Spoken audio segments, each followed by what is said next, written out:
আর ভিতরে যখন থাকি তখন বৃষ্টিটাকে কিন্তু খুব সুন্দরভাবে উপভোগ করি, কিন্তু যখন বাসা থেকে বের হব তখন দেখেন কি অবস্থা, পানির কি অবস্থা দেখেন। আমি বান্ধবীকে বলছিলাম যে আমি বের হতে পারবো না, আমার বাসার সামনে পানি, ও বিশ্বাস করলো না। দেখেন কি অবস্থা দেখছেন, আমি কিভাবে বের হব।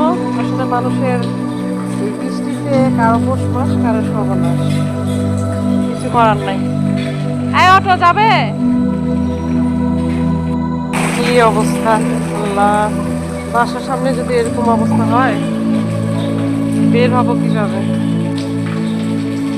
বেঁচে থাকতে গেলে সমস্যার সমাধান বা সমস্যার সম্মুখীন হতেই হবে, কিছুই করার নেই, এটাই জীবন।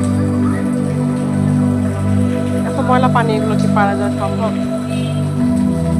শুধু মানুষের কষ্ট হয় তা কিন্তু নয়, পশু পাখিরও কষ্ট হয়। ওরা রাস্তায় কিভাবে মানে পানি দেখে আসলে ঠাই জায়গা পাচ্ছে না, একটু মানে ঠাই নিবে কোথাও বা কোথাও একটু বসবে, সেই জায়গাটা পাচ্ছে না।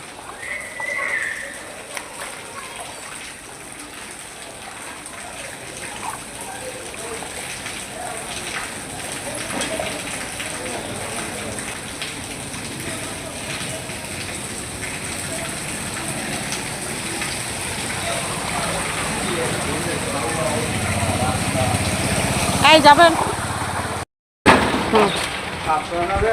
দেখ যাই, কি অবস্থা। এদিক দিয়ে, এদিক দিয়ে পানি বেশি। ও আচ্ছা, ও এখান থেকে পানি কমে যাবে, আর 1 ঘন্টা পর পানি কমে যাবে। আচ্ছা।